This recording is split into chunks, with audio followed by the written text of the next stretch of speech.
इस बीमारी में किसी भी व्यक्ति को अगर लीवर में प्रॉब्लम डेवलप होगी तो सबसे पहले पेन आएगा, पेट के अंदर दर्द आना शुरू हो जाएगा और जो दर्द भी रहेगा वो राइट साइड में रहेगा, हमारी राइट साइड की पसलियों के जस्ट नीचे। आप सभी को नमस्कार, मैं डॉक्टर देवेंद्र आपका बहुत बहुत स्वागत करता हूं आपके अपने इस हेल्थ एंड फिटनेस से जुड़े चैनल में, जिसमें आपको स्वास्थ्य से जुड़ी सभी जानकारियां मिलती रहती है। दोस्तों, आज इस वीडियो में हम बात करेंगे अमेबिक लीवर एब्सेस या फिर उसे हम अमोबिक लीवर डिजीज भी बोल सकते हैं, उस बीमारी के बारे में बात करेंगे इस वीडियो में कि क्या उसके कारण है, क्या उसके लक्षण हैं और क्या उसके रिस्क फैक्टर्स हैं, किन लोगों को ज्यादा संभावना होती है प्रॉब्लम होने की, साथ ही कौन कौन से टेस्ट हम इस बीमारी में करवा सकते हैं और यदि किसी को ये बीमारी दुर्भाग्यवश हो भी गई है तो क्या उसका इलाज है और किस तरीके से हम इस प्रॉब्लम से निजात पा सकते हैं। तो ये सारी जानकारी आपको इस वीडियो में मिलेगी, तो मेरे साथ बने रहिए। यदि आप हमारे चैनल पर पहली बार वीडियो वॉच कर रहे हैं या फिर पहली बार चैनल पर विजिट कर रहे हैं तो चैनल को सब्सक्राइब करना ना भूलें, ताकि आने वाली वीडियो की नोटिफिकेशन आपको समय समय पर मिलती रहे, क्योंकि इस चैनल पर आपको स्वास्थ्य से जुड़ी सारी जानकारियां मिलती रहेंगी।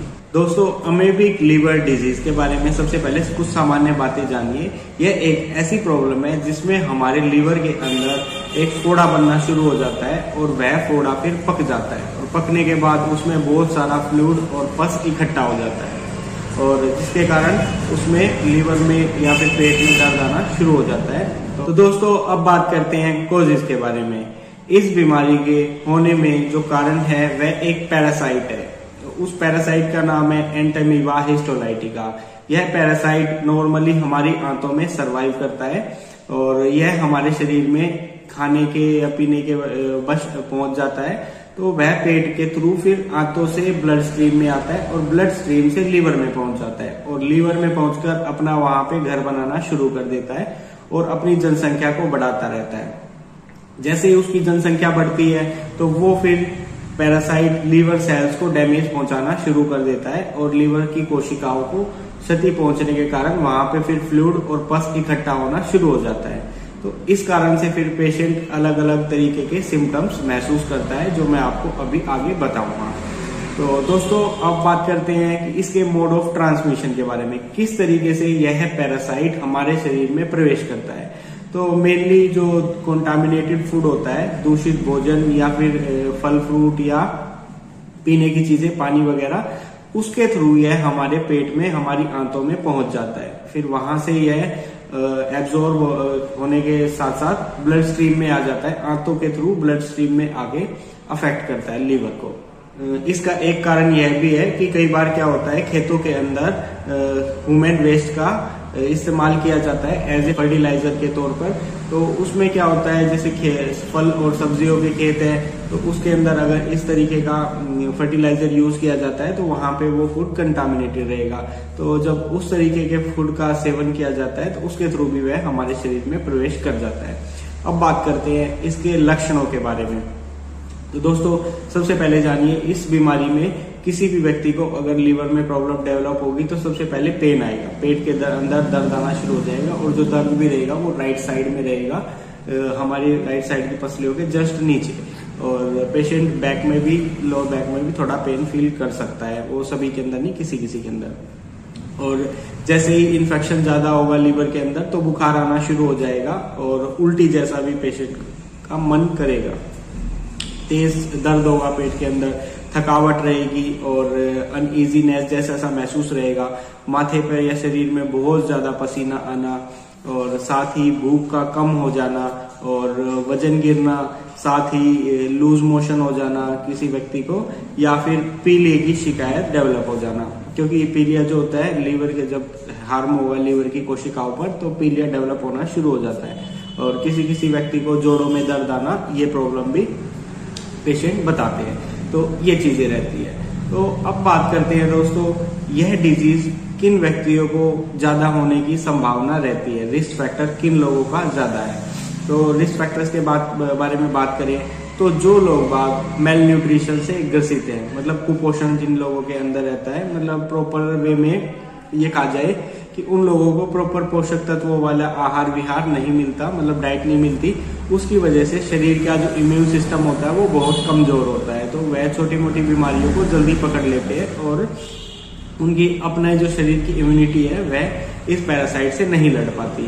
साथ ही जिनकी उम्र ज्यादा है, उम्र के साथ भी हमारे शरीर में जो व्याधि बल होता है वह बढ़ जाता है और शरीर का शारीरिक बल होता है वह डिक्रीज हो जाता है। तो वह बीमारी से अपने आप को बचा नहीं पाते अगर वह कंटामिनेटेड फूड का सेवन करते हैं तो। और इसी तरीके से प्रेगनेंसी में भी चांसेस रहते हैं डेवलप होने के। और कुछ लोग जो होते हैं स्टेरॉइड का इस्तेमाल करते हैं तो उस वजह से भी हमारी इम्यूनिटी सप्रेस हो जाती है और ज्यादा प्रॉब्लम आती है। जैसे स्किन डिजीज में बहुत सारे लोग स्टेरॉइड्स का उपयोग करते हैं।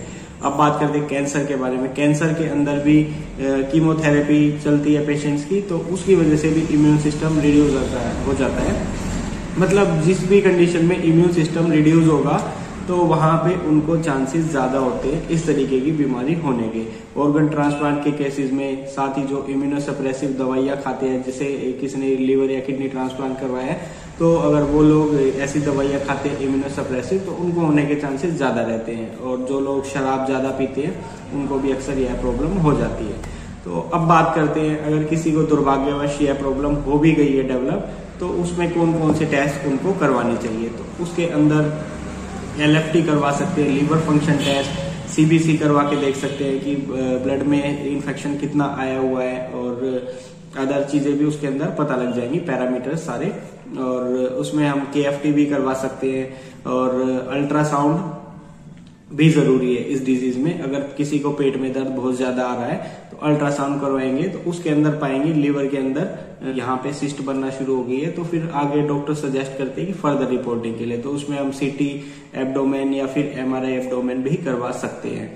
अगर जैसे कोई पेशेंट पहले ही डायग्नोस हो चुका है और कि उसको ये वाली प्रॉब्लम है, अमेबिक लीवर एब्सेस बन चुकी है, तो कई बार क्या होता है लंबे समय बाद जब उसका अंडर ट्रीटमेंट होता है या फिर आराम नहीं आ रहा होता है, तो उस केस में क्या होता है लीवर कैंसर या लीवर सिरोसिस बनने के चांसेस हो जाते हैं। तो उस कंडीशन में तो वहां पे बायोप्सी भी करवाई जा सकती है। और एक टेस्ट होता है सीरोलॉजी टेस्ट फॉर अमेबियासिस, वो भी करवाना चाहिए इस डिजीज के अंदर। अब बात करते हैं प्रिवेंशन के बारे में कि क्या हम इस बीमारी से बचने के लिए रोकथाम या बचाव कर सकते हैं। तो दोस्तों, जो भी आप खाने पीने की चीजें हैं, फल हुआ, सब्जियां हुई, फ्रूट्स हुए, ये जो चीजें हैं आप बाहर से लेके आते हैं उसको पहले अच्छे से वॉश करिए। वॉश करने के बाद ही उनका सेवन करें। हाथ को अच्छे से धोएं और हाथ धोकर ही खाने का सेवन करें। और अपनी पर्सनल हाइजीन है उसको मेंटेन रखें। अब बात करते हैं ट्रीटमेंट के बारे में कि किस ट्रीटमेंट का हम उपयोग करके हम अपने आप को इस डिजीज से बचा सकते हैं। दोस्तों, आयुर्वेद में बहुत सारी ऐसी औषधियां बताई गई है जो लीवर के सेल्स को इम्प्रूव करने में और लीवर की हेल्थ को मेंटेन करने में मदद करती है। तो उसमें आप लीवर 52 का भी सेवन कर सकते हैं। साथ ही रोहित का रिस्ट है उसका भी आप उपयोग कर सकते हैं। और किसी भी औषधि का उपयोग डॉक्टर की देखरेख में ही करें और इस बीमारी को नजरअंदाज ना करें। यदि आपकी इस बीमारी से रिलेटेड कोई भी क्वेरी है या कोई सवाल आप पूछना चाहते हैं तो हमें आप कमेंट बॉक्स में लिख सकते हैं। तो जल्द ही हम आपके सवालों का उत्तर देंगे। यदि वीडियो में दी गई जानकारी आप लोगों को उपयोगी लगी हो और अच्छी लगी हो तो चैनल को सब्सक्राइब एंड वीडियो को शेयर करना ना भूलें।